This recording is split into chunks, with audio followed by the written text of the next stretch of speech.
everybody, and welcome to Master Tape Theater. We are the world's first and only video podcast dedicated to the history and preservation of live audience concert recordings. And I am your host, the one-man crime spree, the world champion of videos, and the man that's causing all of this, Roy Goddamn. And I am joined by my esteemed colleague, the Duke of Danzig, the Alpha Romeo, Eric the Ladies Fight for His Delight Lawton. Eric, how you doing this week, man? I'm doing great, man. I was listening to Kiss Unmasked earlier, my favorite Kiss album, the finest album they've ever made, and I'm wearing my favorite Kiss shirt right now, and I'm ready to rock and roll, baby, you know? Wearing my favorite Kiss t-shirt too, man. Rock and roll over. Fucking A. Fucking Mr. Speed. Not a bad album either. It's not as good as Unmasked, but it's pretty good. It is. It's funny. A lot of Kiss fans, they would shit, dude. Like, me and Eric's favorite Kiss albums are The Elder and Unmasked. Hands down. Like, we actually listen to those records. I listen to them all the time. Dude, especially The Elder. Yeah, every time I come to see you, you're listening to that shit, dude. I know.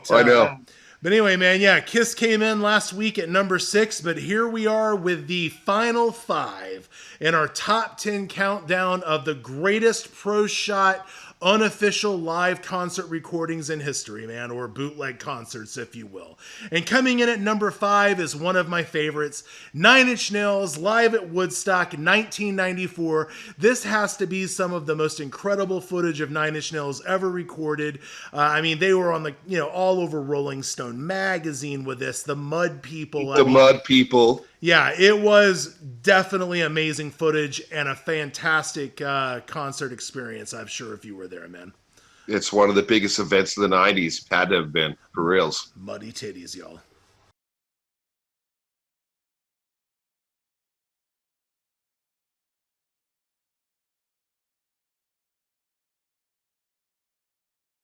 That had to have been like the crowning moment for 9 Inch Nails, where they really, became a mainstream popular band too. I mean, it was a big moment. It was big. I also remember the Green Day performance from that show was another thing that was out of control, man. We actually have a full version of the Green Day Woodstock performance here at Master Tape Network.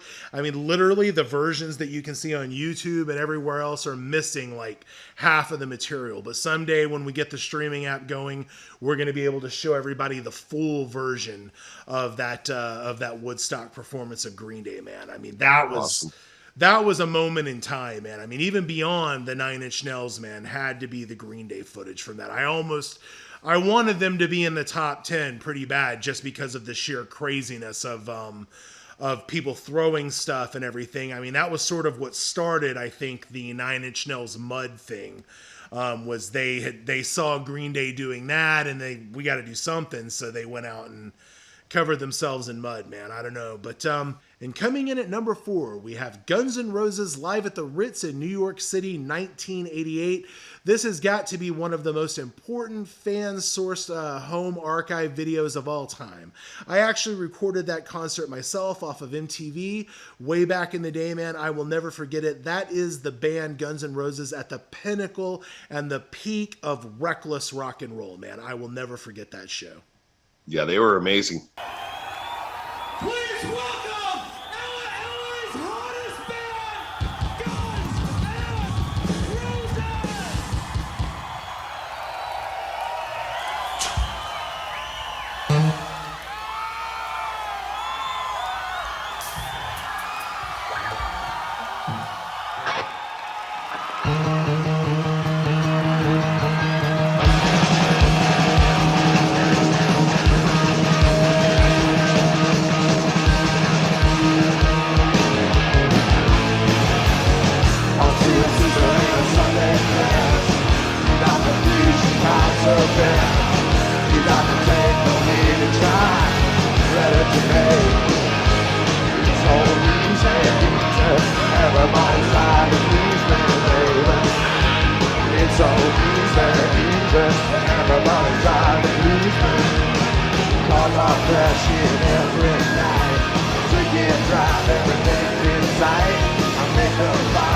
Everybody's trying to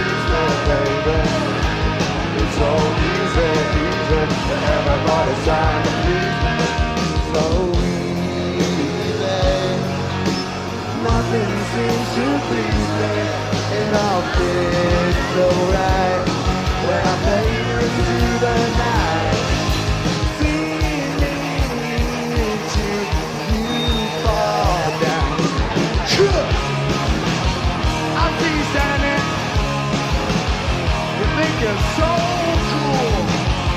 Why don't you just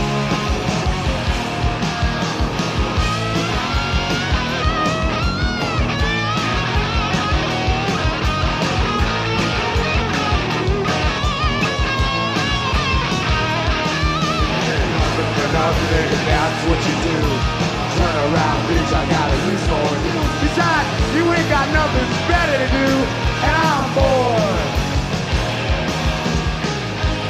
It's so easy, everybody's trying to use me, baby.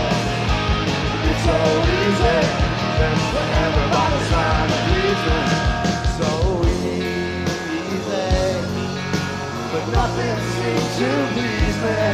And I'll feel so right when I fade into the night.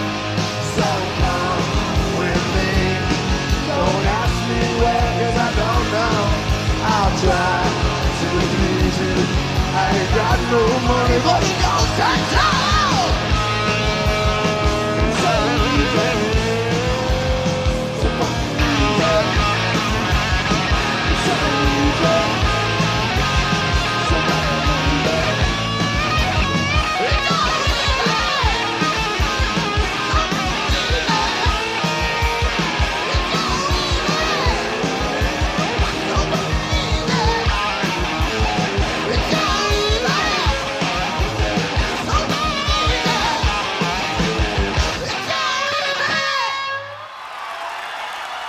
So yeah, man, there it is. Guns N' Roses live at the Ritz. Like I said, my version, I think, was one of the main ones that got passed around for many years.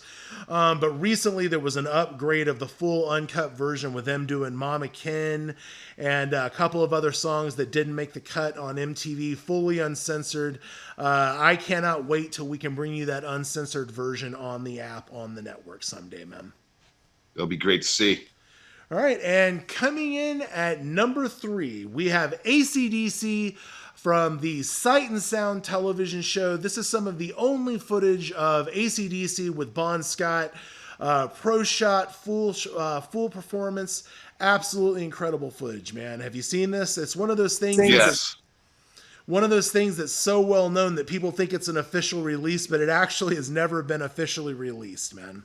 Why is beyond me. It's absolutely amazing, man. I mean, the Bond's on fire. I mean, it's great performance. I was just watching a whole lot of Rosie a little bit earlier, man. Fucking amazing. Absolutely incredible footage of Angus and the guys at their peak in time, man.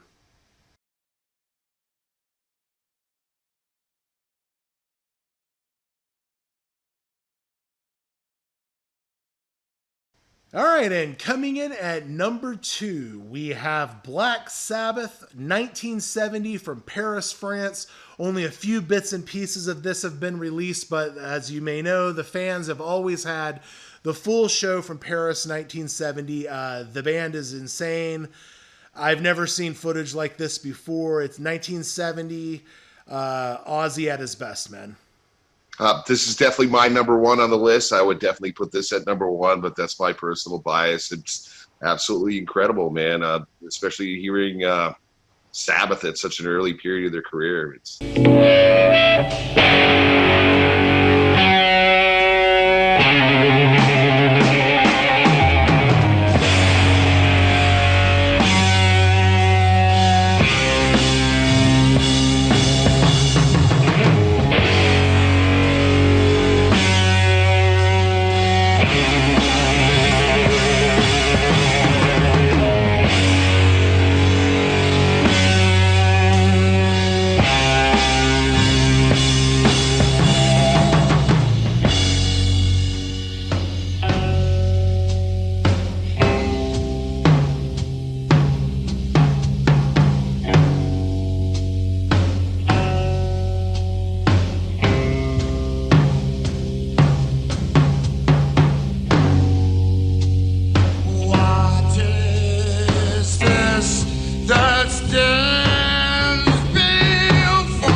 points at me.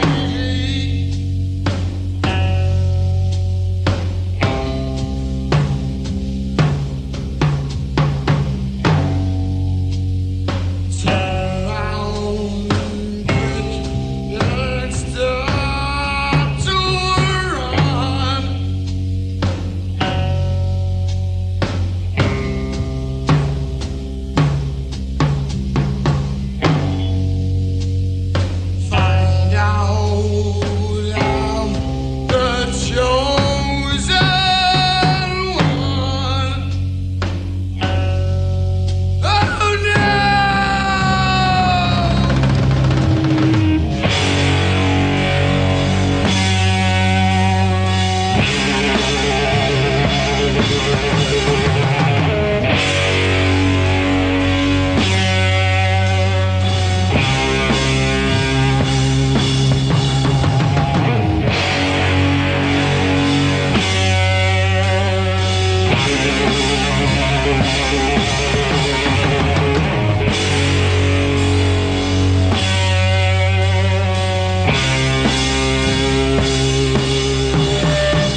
And there it is, man. Black Sabbath, 1970, Paris, France. I would really love to see Sharon shake loose with the fun someday and make that one officially available. They need to do a full remaster and give that one the treatment, dude. Blu-ray. It doesn't get any better than that, man. It doesn't get any better than that. I'm sorry. There's got to be a Blu-ray of that. Somebody somewhere do something, man. We need a Blu-ray all the way. All right, man, guys. So here it is, coming in at number 1, the most prestigious spot in our countdown. I want to let everybody know that this list was made from suggestions from watchers of the show, my preferences, and also the biggest selling bootlegs in the history of bootlegs, man. But I remember back in the day when you would go to a record show and one bootleg guy would meet another bootleg guy. I mean, the number one question out of everyone's mouth would always be, what does your copy of Van Halen Us Festival 1983 look like? I mean, that would literally be the first thing that any one of us would say to each other. I mean, I remember it that way. I met a lot of guys at record shows, and that would always be the first question I would ask them. So coming in at number 1, Van Halen live at the Us Festival in 1983, the full uncut performance. Absolutely incredible, even though Dave can't remember the words, man. Hello, Southern California! Are you ready to get down? I give you the mighty Van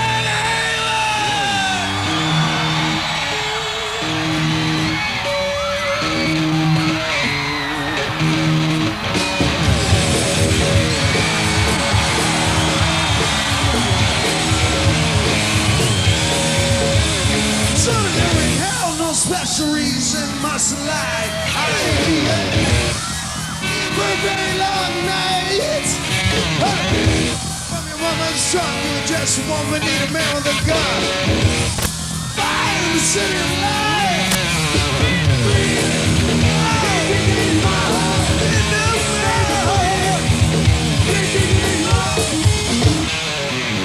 She was here the body night, looking for a smile.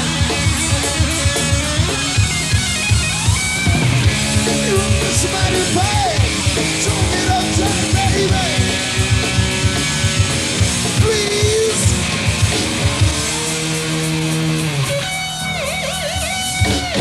Tennessee, second in line. Wow, son of a gun. All right. Oh. I forgot the fucking word.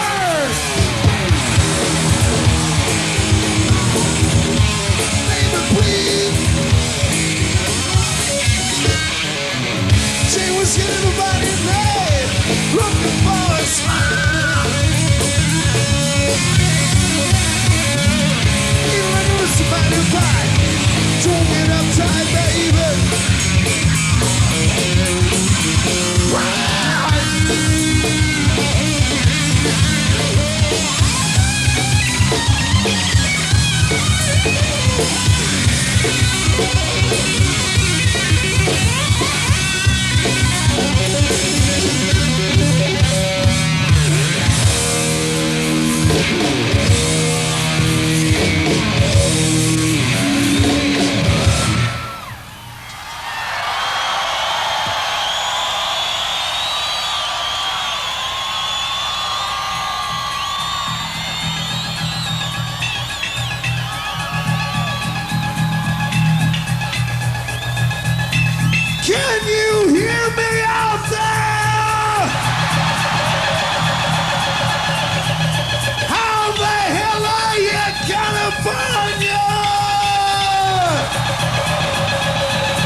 people here tonight. Number 1, Van Halen live at the US Festival, Eric. Incredible. That was Van Halen at their best. I will never forget that performance. I remember they got, I believe it was $1 million for that show, dude. At the time, it was one of the highest paying performances in the history of music, man. Wow. That's a lot of M&Ms. Yeah, a lot of green M&Ms. They could have avoided a lot of green M&Ms with $1 million, man. But I will also say this, another band that a lot of people don't know about, man, Joan Jett was offered a spot at the US Festival, and they offered her $1 million, and she turned it down, dude, because she said that it was too corporate. I mean, at the time, that was unheard of, but that is a true story. Joan Jett passed up a chance to be one of the headlining acts at the 1983 US Festival, dude. What day would she play is the question I'm wondering. You know, would they put her on the metal day? Would they? They would have probably put her on the New Wave day, or like what I believe the Clash may have got her spot, man. Oh yeah, that was New Wave Day, wasn't it? Yeah, I believe the Clash took her spot for that show, man. But Joan Jett gave up $1 million payday to do the US Festival because she thought that would be selling out. I bet she would take that $1 million now, though, dude. But I'm positive she would. Yep. So that brings us a couple years ago. Yeah, that brings us to a close, man. That's the end of our top 10 countdown. I'm Roy Goddamn. He's Eric Lawton, and we'll see you guys next week in 2019.